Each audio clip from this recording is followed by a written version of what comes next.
እንደምን አድራችኋል የተከበራችሁ አድማጮቻችን ከሐራምቤ ሬዲዮ 98.7 የታህሳስ 23 2018 የማለዳ ዜናዎችን ይዘን ቀርበናል። ዜናዎቻችንን ጨምሮ የተለያዩ ዕለታዊ ዝግጅቶቻችንን በዌብሳይታችን www.radioharrambe.com በኩል በቀጥታ ስርጭት እንድትከታተሉ እየጋበዝኩ ለሰዓቱ ልንነግራችሁ ከመረጥንላችሁ ዜናዎች መካከል ዋናዎቹን እናስቀድም። በችኮላ የሚወጡ ህጎች በግብር ከፋዩና ሰብሳቢው መካከል አለመግባባት እየፈጠሩ ነው ስለመባሉ፣ የገቢዎች ሚኒስቴር ከታህሳስ 30 በኋላ ነባር የማኑዋል ደረሰኞች አገልግሎት እንደማይሰጡ ስለመግለጹ፣ 15 ሀገር በቀል የግጭት መፍቻ ስርዓቶች ህጋዊ እውቅና ማግኘታቸው ስለመሰማቱ ከሀገር ቤት፣ አልቡርሃን የጎረቤት ሀገራት በሱዳን ጉዳይ ጣልቃ እንዳይገቡ ስለማስጠንቀቃቸው ከአፍሪካ፣ በኢራን ከፍተኛ ህዝባዊ ተቃውሞ ስለመቀስቀሱ ከዓለም አቀፍ። አድማጮች እነዚህንና ሌሎች ከሀገር ቤት ከአህጉርና ከዓለም አቀፍ የተውጣጡ ዜናዎችን የሀገር ቤቱን በማስቀደም ትንሳኤ አበበ አስደምጣችኋለሁ።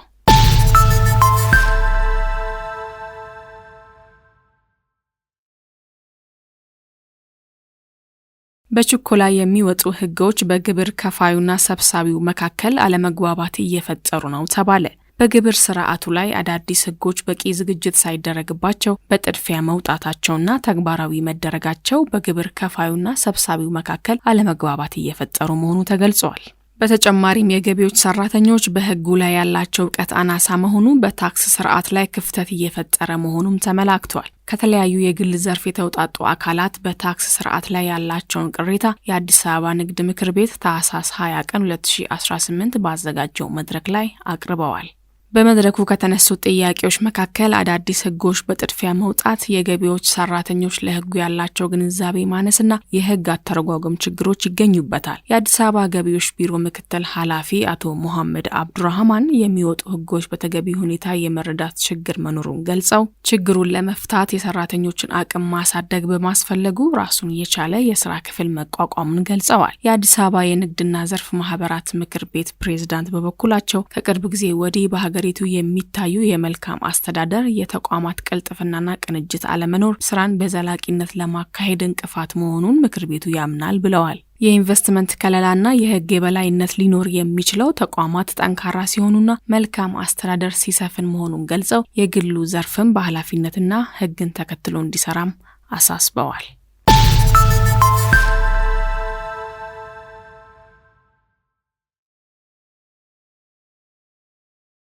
ከኢትዮጵያ የሚሰደዱ ዜጎች ቁጥር እየጨመረ መምጣቱ ተነገረ።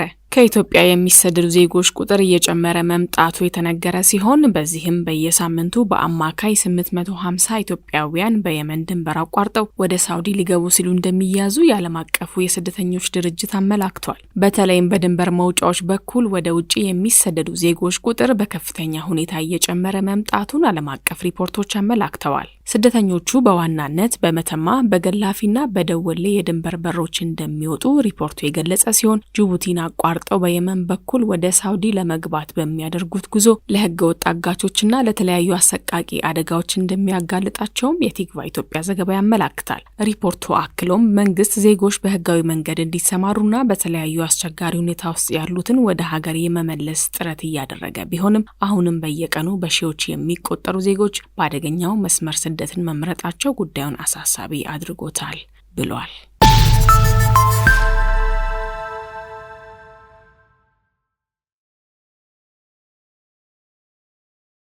አቶ ታዬ ደንደአ በካቴና አልታሰርም በማለታቸው ፍርድ ቤት ሳይቀርቡ ቀሩ። የቀድሞ የሰላም ሚኒስቴር ዴኤታ አቶ ታዬ ደንደአ በካቴና አልታሰርም በማለታቸው ምክንያት ታህሳስ 22 ቀን 2018 በቀጠሯቸው መሰረት ፍርድ ቤት መቅረብ ቢኖርባቸውም ሳይቀርቡ መቅረታቸውን ጠበቃቸውን ዋቢ አድርጋ አዲስ ማለዳ ዘግባለች። የፌዴራል ከፍተኛ ፍርድ ቤት ልደታ ምድብ አንደኛ የጸረ ሽብርና ህገ መንግስታዊ ጉዳይ ወንጀል ችሎት በታዬ ደንደአ ላይ የተመሰረቱትን 3 አዳዲስ ክሶችን በሚመለከት በቀረበው የክስ መቃወሚያና የዋስትና ክርክር ላይ ብይን ለመስጠት ለታህሳስ 22 ቀን ቀጠሮ ሰጥቶ እንደነበር ጠበቃ አበራ ንጉስ አስታውሰዋል። ይሁንና ማረሚያ ቤቱ አቶ ታዬን ስላላቀረባቸው ፍርድ ቤቱ ለዛሬ ታህሳስ 23 ቀን 2018 ቀጠሮ መስጠቱን አክለዋል። ማረሚያ ቤቱ ተከሳሹን ያላቀረበው በካቴና አልታሰርም ስላሉ ነው የሚል ምክንያት ማቅረቡን የተከሳሽ ጠበቃ ጨምረው ገልጸዋል። አቶ ታዬ ደንደአ በቅሊንጦ ማረሚያ ቤት በነበሩበት ወቅት የካቴና አለርጂክ ስለነበረባቸው ለፍርድ ቤቱ በማሳወቃቸው ፍርድ ቤቱ ካቴና ሳያደርጉ እንዲመጡ ትዕዛዝ መስጠቱን ያስታወሱት ጠበቃቸው አሁን ላይ ያሉበት ማረሚያ ቤት ሌላ በመሆኑ ትዕዛዙ ስላልደረሰ ሊሆን እንደሚችልም ጠቁመዋል።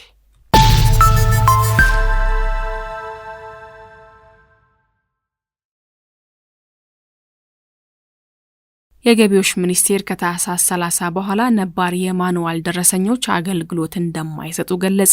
በዚህም ሚኒስቴሩ ከታህሳስ 30 ቀን 2018 ድረስ አዲሱን ባለፈጣን ምላሽ ኮድ ወይንም ኪዋር ኮድ ደረሰኝ ያላሳተሙ ወይንም ያሳተሙትን ያልተረከቡ ግብር ከፋዮች ሂደቱን በአስቸኳይ እንዲያጠናቅቁ አሳስቧል። የታተመላቸውን ደረሰኝ ያልወሰዱ ግብር ከፋዮች በሚከፍሉበት የቅርንጫፍ ጽሕፈት ቤት ወይም በየታክስ ማዕከላቸው ደረሰኞቻቸውን መረከብ እንደሚችሉም ተገልጿል። የክልል ገቢዎችና የከተማ አስተዳደሮች በተመለከተ የህትመት ጥያቄ አቅርበው ደረሰኛቸውን ያልወሰዱ አካላት በብርሃንና ሰላም ማተሚያ ቤት በመገኘት እንዲረከቡ ሚኒስቴሩ መመሪያ ሰጥቷል። በሌላ በኩል ግብር ከፋዮች እጃቸው ላይ የሚገኘውን የቀድሞ ደረሰኝ ለየታክስ ማዕከሎቻቸው እንዲመልሱና የማጣሪያ ሰነድ መውሰድ እንዳለባቸውም ተገልጿል። ሚኒስቴሩ ይህንን መመሪያ በማያከብሩና የቀድሞውን ደረሰኝ በማይመልሱ ግብር ከፋዮች ላይ አስፈላጊውን ህጋዊ እርምጃ ወስዳለውም ብሏል።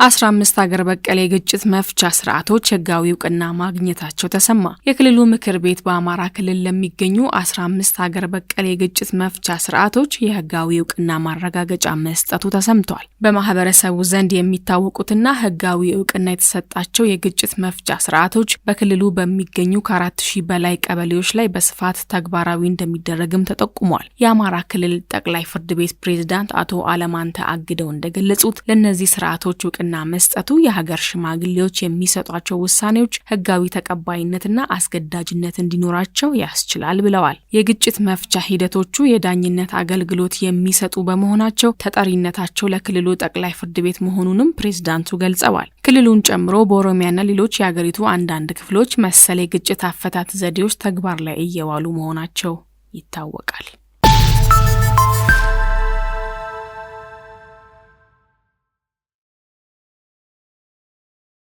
አድማጮቻችን ዜናዎቹን እያደመጣችሁ የምትገኙት ከሐራምቤ ሬዲዮ 98.7 ነው። አሁን ደግሞ ከአህጉራችን አፍሪካ ወደ ያዝናቸው ዜናዎች እናልፋለን። ጊኒ ቲክቶክን፣ ዩቲዩብንና ፌስቡክን ማገዷ ተሰማ። ምዕራብ አፍሪካዊቷ ሀገር ጊኒ የማህበራዊ ሚዲያ የትስስር መድረኮች የሆኑትን ቲክቶክ፣ ዩቲዩብና ፌስቡክን ማገዷን ቢቢሲ ዘግቧል። በዓለም ዙሪያ የኢንተርኔት አገልግሎትን የሚከታተለው ድርጅት ኔትብሎክስ እንዳለው በርካታ ተጠቃሚ ያላቸው እነዚህ የማህበራዊ ሚዲያ መድረኮች ለጊኒ የኢንተርኔት አገልግሎት በሚያቀርቡት ኦሬንጅና ኤምቲኤን በኩል ማግኘት አይቻልም ብሏል። ይህ የማህበራዊ ሚዲያ አገልግሎቶች መቋረጥ የተከሰተው ባለፈው እሁድ የተደረገው ፕሬዝዳንታዊ ምርጫ ውጤት እየተጠበቀ ባለበት ወቅት ነው። ሰኞ አመሻሽ ላይ ይፋ የተደረጉ የመጀመሪያ ደረጃ የምርጫ ውጤቶች ከአንድ ዓመት በፊት በመፈንቅለ መንግስት ስልጣን የያዙት ጀነራል ማማዱ ዱምቢያ በሰፊ ውጤት ልዩነት እየመሩ መሆናቸውን ማሳየታቸውን የፈረንሳይ ዜና ወኪል ዘግቧል። በምርጫው የዋነኛው ተቃዋሚ ፓርቲ መሪዎች እንዳይሳተፉም ተከልክለዋል። በማህበራዊ ሚዲያ ላይ ስለተጣለው እገዳ ከመንግስት በኩል የተሰጠ አስተያየት ባይኖርም ተቺዎች ግን እርምጃው በምርጫ ውጤት ላይ የሚሰነዘሩ ትችቶችን ለመቆጣጠር በወታደራዊ መንግስት ሆን ተብሎ የተወሰደ እርምጃ ነው ብለዋል።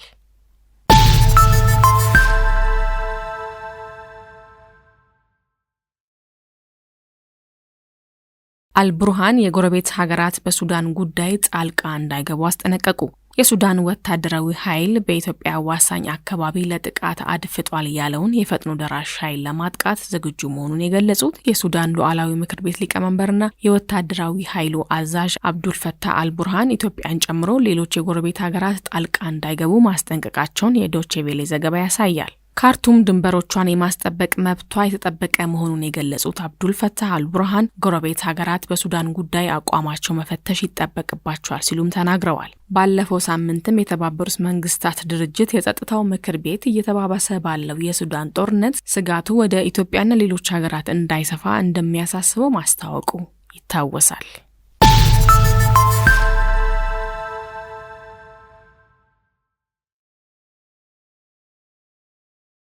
ወደ ዓለም አቀፍ ዜና ስናልፍ በኢራን ከፍተኛ ህዝባዊ ተቃውሞ መቀስቀሱ ተሰማ። በኢራን የአገሪቱ ገንዘብ ሪያል ከዶላር ጋር ሲነጻጸር ታሪካዊ የተባለ ዝቅተኛ ውድቀት ማሳየቱን ተከትሎ ላለፉት 3 ዓመታት ታይቶ የማይታወቅ ታላቅ ህዝባዊ ተቃውሞ በመላ ሀገሪቱ መቀስቀሱ ተሰምቷል።